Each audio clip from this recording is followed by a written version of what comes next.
नमस्कार, सुबह के 9 बजने वाले हैं और ये वक्त है 9 की 9 खबर का। मैं हूं आपके साथ विभा उपाध्याय। बिहार में शिक्षक भर्ती का इंतजार कर रहे हजारों उम्मीदवारों के लिए अच्छी खबर है। जी हां, शिक्षा विभाग ने नियोजित शिक्षकों की भर्ती की काउंसलिंग का शेड्यूल जारी कर दिया है। नोटिस के अनुसार नगर निकायों में काउंसलिंग 14 से लेकर 16 दिसंबर तक की जाएगी, जबकि प्रखंड नियोजन इकाई की बात करें तो काउंसलिंग जो है 17 से लेकर 20 दिसंबर तक, पंचायत नियोजन इकाई में 22 दिसंबर तक काउंसलिंग होगी। तो नगर निकाय में 14 दिसंबर को 6 से 8वीं तक के सामाजिक विज्ञान विषय की काउंसलिंग होनी है। वहीं 15 दिसंबर को 6 से लेकर 8वीं तक के गणित, विज्ञान, भाषा विषय की काउंसलिंग होगी, जबकि पहली से 5वीं तक की काउंसलिंग 16 दिसंबर को होगी। प्रखंड स्तर पर 17 दिसंबर को 6 से 8वीं तक के सामाजिक विज्ञान विषय की काउंसलिंग होनी है। 18 दिसंबर को 6 से 8वीं तक के गणित, विज्ञान और भाषा विषय की काउंसलिंग होगी, जबकि 20 दिसंबर को पहली से 5वीं तक की काउंसलिंग होगी। पंचायत स्तर की बात कर लें तो 22 दिसंबर को इसकी काउंसलिंग शुरू होगी। तो नियोजित शिक्षकों की भर्ती में काउंसलिंग का शेड्यूल जो है वो जारी हो चुका है और शिक्षकों की भर्ती पर यह बड़ी खबर, अच्छी खबर इनके लिए। प्रारंभिक शिक्षकों के नियोजन के लिए तीसरे चरण की जो काउंसलिंग होनी है उसकी तिथि घोषित हो गई है। 14 दिसंबर से लेकर के 22 दिसंबर तक ये नियोजन होना है और जिसके लिए शिक्षा विभाग ने तिथि घोषित कर दिया है।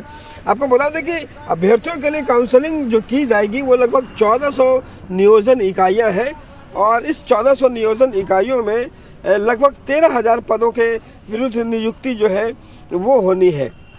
विभाग ने जो आदेश जारी किया है उसके मुताबिक जो 2019-20 में पहले और दूसरे चरण की प्रक्रिया जो नियोजन की हुई थी उसमें जो काउंसलिंग और चयन की प्रक्रिया खत्म होने के बाद भी किन्हीं कारणों से जिनका काउंसलिंग नहीं हो पाया था या रद्द हुआ था, उन सारे नियोजन इकाइयों के लिए ये तिथि निर्धारित की गई है।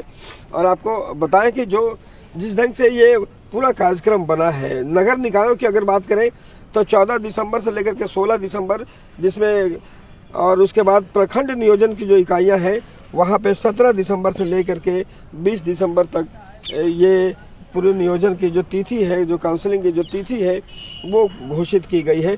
पंचायत नियोजन इकाई में 22 दिसंबर को कक्षा 1 से लेकर के 5 तक का नियोजन होना है। तो काफ़ी दिनों से जो इंतज़ार लोगों का था, जो अभ्यर्थियां इंतज़ार कर रहे थे, लगातार सवाल उठा रहे थे कि आखिर तीसरे चरण की जो काउंसलिंग है वो कब होगी। शिक्षा विभाग ने ये तिथि घोषित कर दी है और यहाँ से 14 दिसंबर से लेकर के 22 दिसंबर तक शिक्षकों का नियोजन की काउंसलिंग शुरू हो जाएगी। कैमरा पर्सन अजय दुबे के साथ रवि एस नारायण, न्यूज़ 18 पटना। तो नियोजन तिथि जारी होने से क्या क्या फायदे होंगे ये समझना बेहद महत्वपूर्ण है। तो काउंसलिंग होने से शिक्षकों की नियुक्ति का रास्ता जो है वो पूरी तरह से साफ हो जाएगा। नौकरी का इंतजार कर रहे अभ्यर्थियों को बड़ी राहत मिल जाएगी। बिहार में शिक्षक की कमी का संकट पहले से कम होगा। अलग अलग विषय की बात करें तो अलग अलग विषय के लिए अलग अलग शिक्षक मौजूद होंगे। शिक्षकों की नियुक्ति से छात्रों को पढ़ने में सहूलियत, आसानी हासिल होगी और नियोजन का जो इंतजार शिक्षक कर रहे थे, काफी लंबा वक्त उन्होंने इंतजार किया और अब उनका ये इंतजार स्थिति और शेड्यूल के सामने आने के साथ खत्म हो चुका है। इन शिक्षकों के लिए एक बड़ी खबर। और अब बात शराबबंदी पर सरकार की सख्ती की। जी हां, शराबबंदी पर निर्देशों को कड़ाई से लागू करने के लिए मुख्यमंत्री नीतीश कुमार ने समीक्षा बैठक के 24 घंटे के भीतर एक कड़क अधिकारी को इसकी पूरी जिम्मेदारी सौंप दी है। इस अधिकारी का नाम है के पाठक। के पाठक को अब उत्पाद और मद्य निषेध विभाग का अपर मुख्य सचिव बनाया गया है। के पाठक का नाम सुनते ही शराब माफियाओं में हड़कंप मच गया है। के पाठक अपने कड़क मिजाज और ईमानदारी की वजह से खासे चर्चा में रहते हैं। 1990 बैच के आईएएस अधिकारी के पाठक पहले भी बिहार में उत्पाद आयुक्त रह चुके हैं। अब एक बार फिर से सरकार ने उन्हें शराबबंदी कानून को सफल बनाने की एक महत्वपूर्ण और अहम जिम्मेदारी सौंपी है। उत्पाद और मद्य निषेध विभाग का अपर मुख्य सचिव उन्हें बनाया गया है।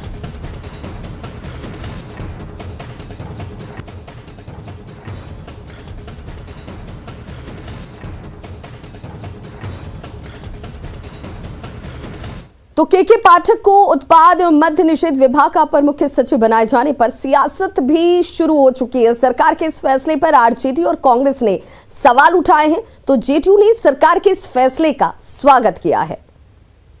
इस के पाठक को मद्य निषेध विभाग से नीतीश कुमार वर्षों पहले हटा दिए थे और 5 साल के असफल शराबबंदी पे समीक्षा के बाद उसी के पाठक को पुनः उसी विभाग में लाना नीतीश कुमार की मजबूरी है या जरूरी है, या फिर नीतीश कुमार जी अपने असफल शराबबंदी का ठिठरा के पाठक पे फोड़ना चाहते हैं कि यह कैसी सरकार है, डबल इंजन की सरकार जो निर्णय लेने का काम करते हैं। जिस पदाधिकारी को आप असक्षम समझकर आप हटाने का काम किया था उत्पाद विभाग से, फिर कुछ दिनों के बाद पुनः जो है उसे जो है सक्षम समझकर आप फिर उत्पाद विभाग के पदाधिकारी के रूप में पदस्थापित करने का काम किया। तो हम माननीय सुशासन सरकार से पूछना चाहते हैं, यदि वह सक्षम व्यक्ति थे तो उन्हें किस कारण से हटाया गया, और यदि वह असक्षम व्यक्ति थे तो उन्हें किस कारण से फिर जो है पुनः पद पर पदस्थापित करने का काम किया। ये डबल इंजन की सरकार। के पाठक जैसे वरिष्ठ अधिकारी को मद्य निषेध विभाग का अपर मुख्य सचिव बनाया जाना मुख्यमंत्री जी का स्वागत योग्य कदम है और पूरा बिहार उनके इस निर्णय का स्वागत कर रहा है। और इसी से ये स्पष्ट हो जाता है कि मुख्यमंत्री जी की नियत बिहार की जनता के प्रति समर्पित होना, चाहे जो हो, जो शराबबंदी से समाज में एक शांति आई है उस शांति को कायम रखना, जहां कहीं भी त्रुटि हो और उसके लिए जो भी करना पड़े उसको करने के लिए मुख्यमंत्री जी तत्पर हैं। इस कदम का पूरे बिहार की जनता स्वागत करती है। और ऐसे में इस खबर के मायने को जरा समझिए, क्योंकि उत्पाद और मद्य निषेध विभाग का अपर मुख्य सचिव के रूप में के पाठक की नियुक्ति से सियासी गलियारे से लेकर शराब माफिया तक में खलबली आखिर क्यों मच गई है। के पाठक की नियुक्ति पर बवाल, के पाठक को जैसे नियुक्त किया गया उसके बाद ये बवाल मचा है। तो नियुक्ति पर बवाल क्यों है? के पाठक तेज तर्रार अधिकारी रहे हैं, कड़क IAS ऑफिसर के रूप में उनकी अपनी पहचान रही है। 2015 में मद्य निषेध विभाग के प्रधान सचिव वो रह चुके हैं। के पाठक की देखरेख में शराबबंदी का मसौदा बना था। भारी विरोध के बावजूद सीएम नीतीश कुमार ने इसे लागू किया। शराब माफिया के पाठक के नाम से खौफ खाते हैं। भारी राजनीतिक दबाव में के पाठक को हटाया गया था। लालू राज में गोपालगंज के डीएम रहते उनका जलवा लोगों ने देखा था। के पाठक की कार्यशैली से लालू के करीबी परेशान हो गए हैं। के पाठक का सचिवालय ट्रांसफर करवाया गया। 2019 में के पाठक पर एक ठेकेदार ने यह आरोप लगाया, पिटाई और जान से मारने की धमकी का आरोप लगाया गया था। और आरोप 2018 में SBI के 7 ब्रांच मैनेजरों पर केस दर्ज कराया गया। हाईकोर्ट ने इसे मनमानी बताया और उन पर जुर्माना लगाया। लेकिन के पाठक जिस तरीके के अधिकारी रहे हैं, तेज तर्रार, और उनके नाम से जो तस्कर हैं, शराब कारोबारी हैं, वो कांपते हैं।